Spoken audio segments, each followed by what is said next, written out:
رخ انور کے حوالے سے گفتگو جو ہے تھوڑا سا اس کو ٹھیک کر. محبوب رب العالمین کا رخ انور، آپ کا چہرہ.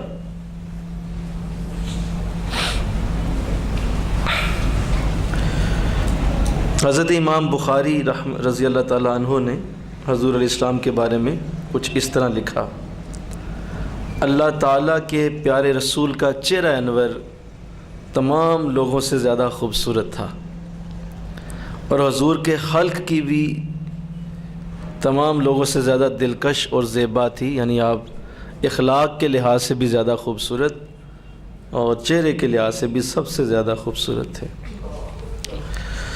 حضرت ابو ہریرہ رضی اللہ تعالیٰ عنہ کے جملے سے یقیناً ایمان تازہ ہوگا. آپ نے ارشاد فرمایا کہ میں نے آج تک کوئی بھی چیز ایسی نہیں دیکھی جو اللہ کے حبیب سے زیادہ خوبصورت ہو.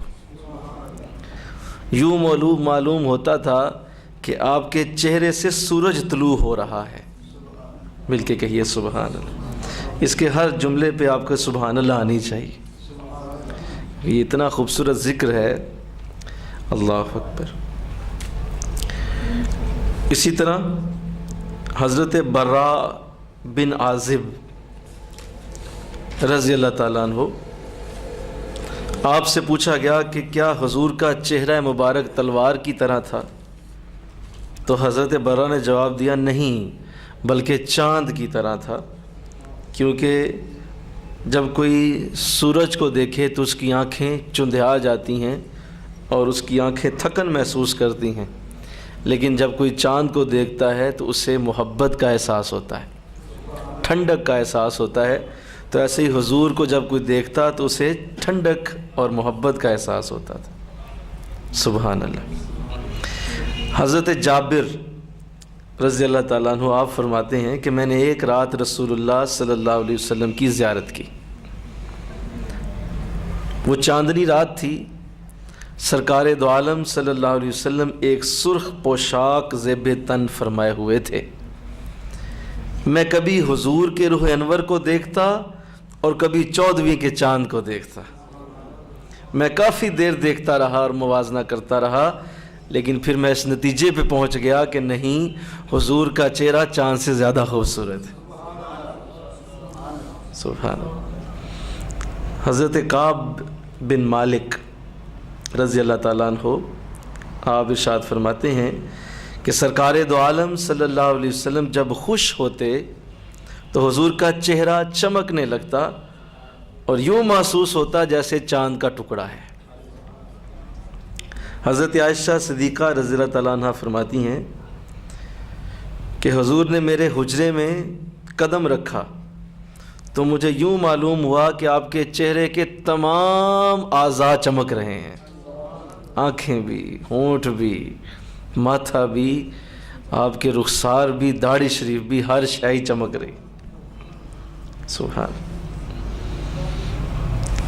حضرت ربیہ رضی اللہ تعالیٰ عنہ نے کچھ الگ انداز سے حضور کا خلیہ مبارک بیان کیا.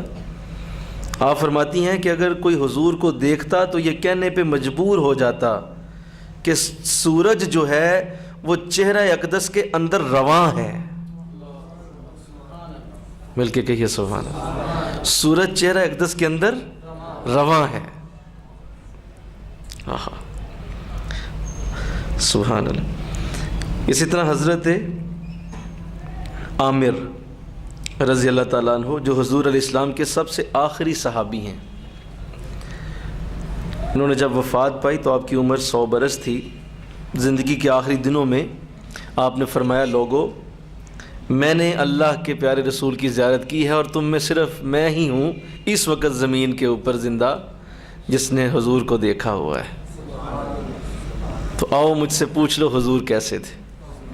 لوگوں نے جمع ہو گئے، ایک جمگٹا بن گیا، پوچھنے لگے ہاں بتائیے حضور کیسے تھے. تو آپ نے ایک جملے کے اندر حضور کے تمام حسن کو بیان کیا. ارشاد فرمایا کہ آپ کا چہرہ اتنا روشن تھا لیکن پھر بھی اس کے اندر کشش تھی. روشنی جو ہوتی ہے اس کے اندر کشش نہیں ہوتی بلکہ وہ دور کرتی ہے، اس کی آنکھیں تھک جاتی ہیں. روشنی کو جب کوئی بندہ دیکھے تو دل کرتا ہے ادھر ادھر کہیں آنکھیں ہو جائیں، دور کرو یار، یہ میرے سامنے نہ ٹارچ کرو، کہتے ہیں نا لوگ، میری آنکھوں کو پڑ رہی روشنی۔ تو آپ فرماتے ہیں حضور کا چہرہ روشن تو تھا لیکن اس میں کشش تھی، اللہ کھینچتا تھا اپنی طرف، سبحان اللہ۔ اسی طرح جو لوگ صاحب بصیرت اور صاحب فہم و عقل تھے ان کے لیے حضور کی زیارت ہی کافی ہوتی تھی، یعنی وہ حضور کے چہرے کو دیکھ کے کوئی سوال جواب نہیں کرتے تھے، اور آپ کا چہرہ انور صاحب بصیرت لوگوں کے لیے اس بات کی دلیل تھا کہ آپ اللہ کے رسول ہیں۔ اس حقیقت تک جو لوگ پہنچے جنہوں نے صرف آپ کا چہرہ ہی دیکھ کر آپ کو رسول خدا کا جو ہے وہ درجہ اور مقام دیا، ان میں سب سے اول حضرت عبداللہ ابن سلام ہیں، یہودیوں کے عالم دین ہیں۔ جب حضور کے پاس تشریف لائے تھے تو صرف چہرہ دیکھا تھا، اور چونکہ صاحب بصیرت، صاحب نظر، صاحب دل تھے، لیکن بدقسمتی سے یہودیوں میں پیدا ہو چکے تھے، لیکن اللہ نے دل روشن رکھا ہوا تھا، آنکھیں روشن تھی۔ فوراً حضور کا چہرہ دیکھتے ہی کہا کہ میں ایمان لاتا ہوں۔ تو فرمایا کہ اے عبداللہ کوئی سوال پوچھ لو، کوئی یہودیوں کی کتاب سے بات کر لو، تمہیں کوئی تسلی چاہیے تو میں دے دیتا ہوں۔ فرمایا نہیں، میری تسلی کے لیے یہ چہرہ ہی کافی ہے، میری تسلی کے لیے یہ چہرہ ہی کافی۔ تو جو سمجھدار صاحب بصیرت لوگ ہوتے ہیں وہ آج بھی اسی طرح ہیں، انہیں زیادہ گفتگویں نہ سنایا کریں، وہ صرف چہرہ دیکھ کے پڑھ لیتے ہیں کہ یہ کتنا کو آگے جائے گا، لہٰذا چہرہ دیکھ کے ہی صاحب نظر وہی ہوتا ہے جس کو اللہ نے روح کو دیکھنے کی بھی توفیق دی ہو، بجائے جسم دیکھا جائے، روح کو دیکھنے کی بھی سعادت حاصل ہوتی ہے انہیں، تو وہ جان لیتے ہیں کہ یہ اندر سے کیسا ہے۔ اللہ اکبر۔ اسی طرح آقا علیہ السلام نے کسی جگہ خریداری فرمائی تو آپ نے وہ اونٹ خریدا، اور اس شخص سے سودا کرنے کے بعد اس کا اونٹ جو ہے وہ لے کے تو چل پڑے۔ آپ کی شخصیت میں ایک بڑا خاص روب تھا نا، میں آگے عرض کروں گا آپ کی شخصیت کا روب، ایک پورا اس پہ بھی ہماری گفتگو ہوگی۔ تو اس کو جرت نہ ہوئی کہ وہ آپ کو روکے کہ آپ نے پیسے تو دیے نہیں اور آپ اونٹ لے کے چل پڑے ہیں۔ وہ بالکل حیران رہ گیا، حضور مڑے اور آپ اونٹ لے کے تو روانہ ہو گئے، اس نے کوئی بھی آپ سے بات نہ کی۔ آپ جب نظروں سے اوجھل ہوئے تو اس کو پریشان دیکھ کر اس کے ساتھی نے، کوئی خاتون تھی اس کے ساتھ، اس نے پوچھ لیا، تو اس نے کہا مجھے فکر ہو رہی ہے کہ یہ شخص اونٹ تو لے گیا ہے لیکن اس کی قیمت نہیں دی اس نے۔ تو اس عورت نے کہا کہ تم نے اس کا چہرہ نہیں دیکھا تھا، تم نے اس کا چہرہ نہیں دیکھا تھا، میں نہیں مانتی وہ جھوٹے شخص کا چہرہ ہو سکتا ہے، میں نہیں مانتی وہ جھوٹے شخص کا چہرہ ہو سکتا ہے، وہ ضرور واپس آئے گا۔ تو اگلے دن آپ نے واقعی اس کی قیمت بھجوا دی۔ تو لہٰذا جو صاحب بصیرت تھے انہیں حضور کے چہرے کو دیکھ کے ہی اس بات کا اندازہ ہو جایا کرتا تھا۔ اللہ اکبر۔